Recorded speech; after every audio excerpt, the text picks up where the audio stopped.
I want to express my sincere apologies for what happened here 1 week ago today. Words cannot describe the tremendous remorse that I and the rest of the team here at the summit have experienced over this past week.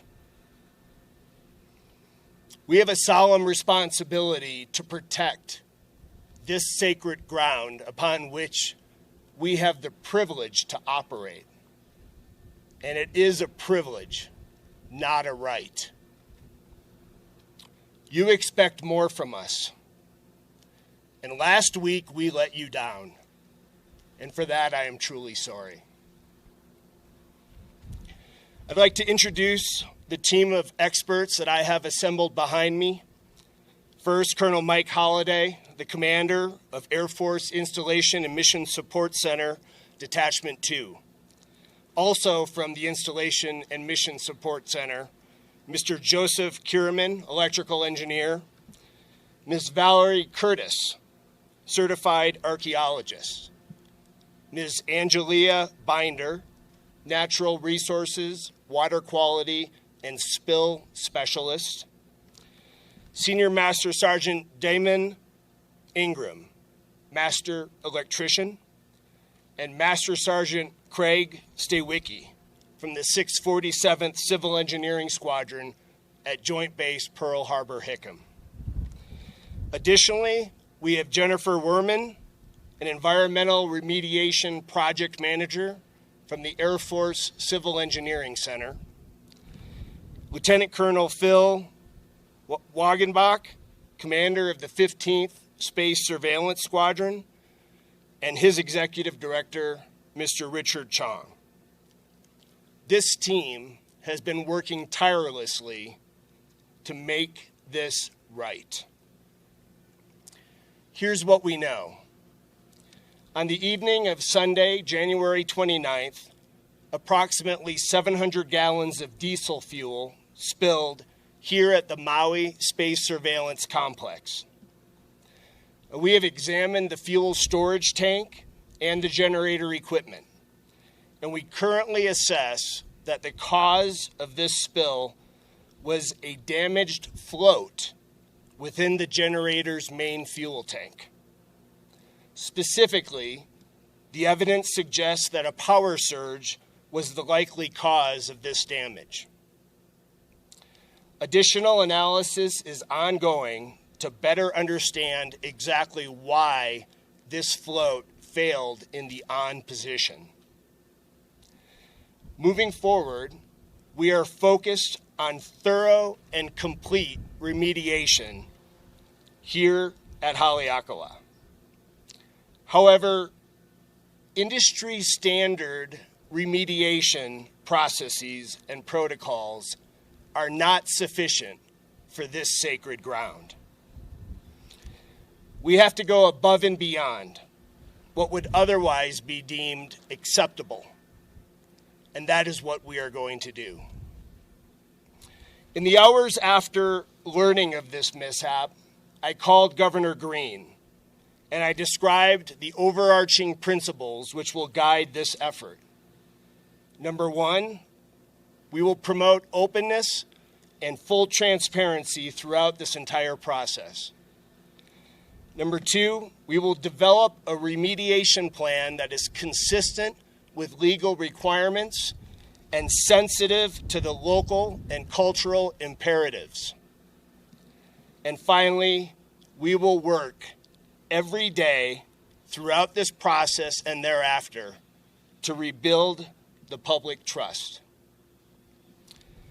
I'm also grateful for the opportunity over the past week to meet and work with Mayor Bisson and his staff, as well as representatives from local and state government agencies. Now, my message to the mayor was simple. I said, Mayor, hold us accountable if we don't live up to the principles that we have outlined. He assured me he would, and I think you've heard him say that publicly over the past week. Yesterday, I was privileged to engage with individuals representing Kako'o o Haleakala, Friends of Haleakala, and Kila Kila o Haleakala. And my message to this group was simple.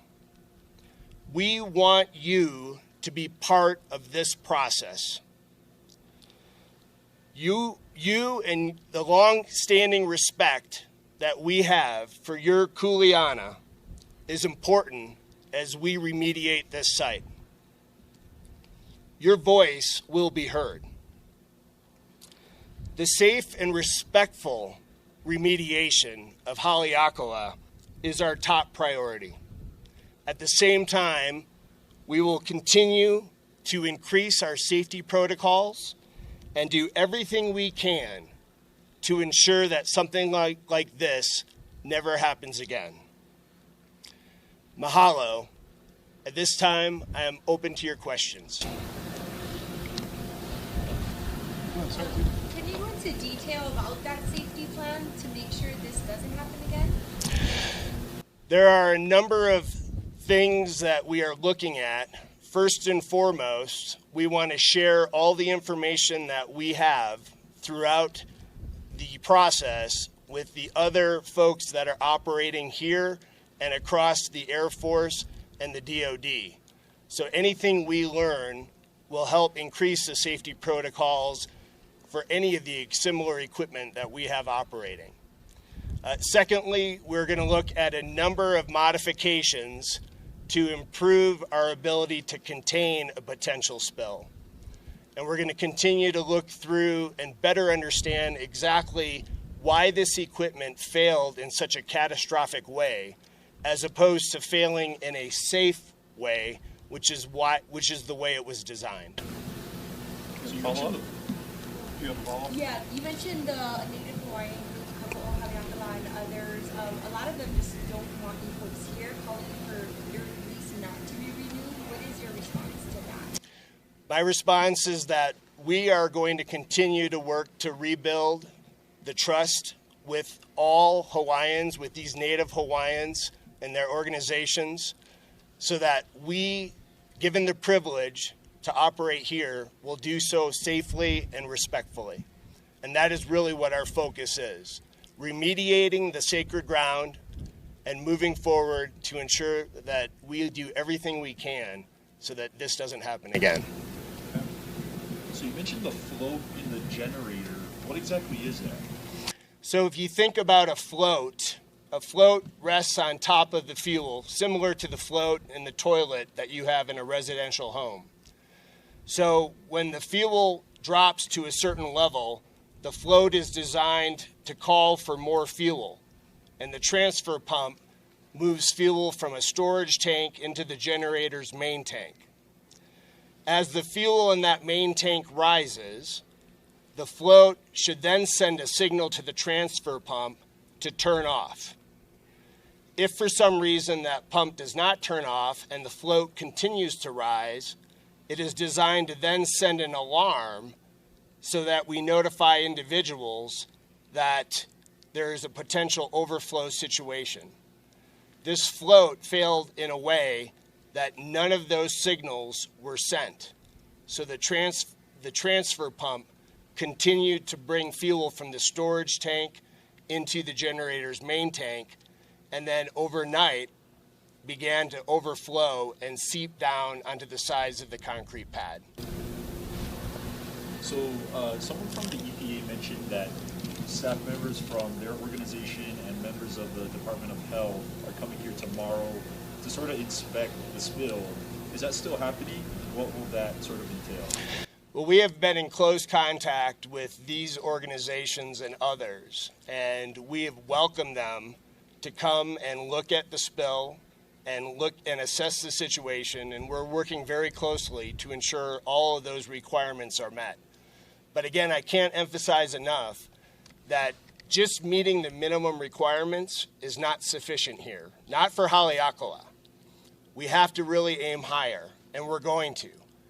We are not only going to visibly demonstrate, but we are going to affect a higher level of safety and analysis than what would otherwise be called for. And when it comes to the remediation, we will absolutely take into account and we welcome these Native Hawaiian organizations to provide and help with cultural monitoring and to help walk us through every step of the way to ensure that we not only meet what is legally required by industry standards and by the local regulatory authorities, but that we meet the requirements of these local organizations in terms of that local customs and the imperatives of working and operating on a sacred ground. Colleen? How did you guys calculate the size of the spill? And in the past few days, has there been any change in the estimate? Is it bigger than you thought or less than you thought? The size of the spill is a simple calculation based on the known factors, how much fuel we started with the last time we had our eyes on that particular generator and taking those tank measurements, the rate of consumption that the generator uses, and then those fuel levels at the time we determine the leak. So the 700-gallon estimate is the worst case scenario. It may be less than that, but we assumed that the main generator tank was at a lowest possible point. So in other words, if the main generator tank was filled to a different level than our assumption, the actual spill may have been less. But right now it is not more than 700 gallons. We are certain of that. Did you follow? I do, and based on the size of that spill, to what depth are we thinking it might have gone in the soil? What kind of impacts could it possibly have? Yeah, so like I said, we have all the experts here that have been looking at that closely. The initial plan will be to remediate to 200 cubic yards around the generator. That is a depth of about 6 feet. At that point, we will take measurements to better understand what that level of contamination is. It's impossible to know at this point exactly how deep the diesel fuel was saturated into the topography. Okay, Sarah, I have a few questions from some reporters who were not able to attend. This one's from Maui Now, and their question was, what prior experience does your team have with fuel spill cleanups? They have extensive experience. We've pulled the experts that we need from across the Air Force. Likewise, we are looking at a number of vendors that will help support this remediation effort and closely gauging their level of experience and their experience working specifically with the remediation techniques that will be called for here at Haleakala. Thank you, sir. From Stars and Stripes, I have a question, and that is, what is the diesel fuel used here for? So our diesel fuel is used to power our backup generators. Day to day, the operations that take place here at the Maui Space Surveillance Center operate on commercial power. We have a HECO substation just around the corner. When we lose commercial power, for example, due to a powerful lightning storm, which occurred last weekend, the generators are the backup source to preserve operations. So the fuel tank that we have here is strictly to support that backup power source. Also, sir, from the Associated Press, their question was, how will you determine the fuel spill has been fully cleaned up? Well, again, once we finish the 200 yards of remediation and excavation, we will work closely with the analysis that's required to measure the level of contaminant, and if necessary, we will continue to proceed. But right now, it's impossible to know exactly how deep we will have to go. Okay. So we still have about 10 more minutes, Chelsea. Yeah, can you explain, I don't want to get confused with better shot. This is teal structure behind me is the area that failed, and the tarp is the where it's going on. That's right. So what you see behind me in the Connex, in the green teal colored Connex container, inside is a diesel generator. And inside, below that diesel generator is the generator's fuel tank. The white structure over here is the storage tank. There's absolutely no issues with our storage tank. The problem again was inside of that generator fuel tank.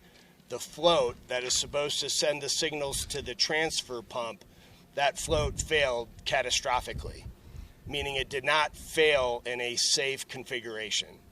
And the fuel continued to pump into that generator tank. When it became full, that fuel began to overflow. And the tarped area that you see is the area where the fuel on either side of that concrete slab seeped off the slab and into the soil.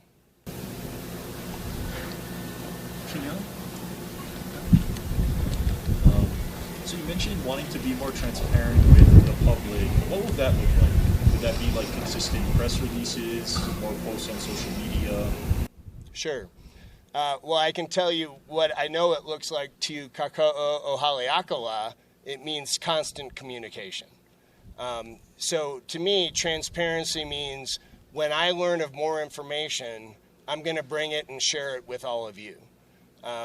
We're going to be completely open as we go through this process. There is absolutely no reason not to be. We absolutely understand the cultural imperatives here at Haleakala.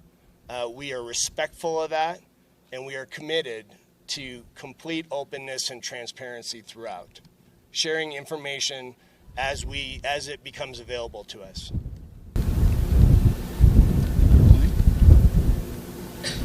Sorry, was the generator used after the recent lightning storm that you mentioned, and you have another one on property? Yeah, so the generator is still being used. However, we are actuating the transfer pump manually. So we are not allowing that transfer pump to operate unless somebody is standing right next to it. And there's an easy way to do that. You close the valves and you open the circuit breakers to it. And without power and with the valves closed, there's no way for that transfer pump to move fuel. So it's only used to continue to bring fuel in, but it's now a manual process until we can have things repaired and inspected and ensure that the safety protocols that we need to achieve are met.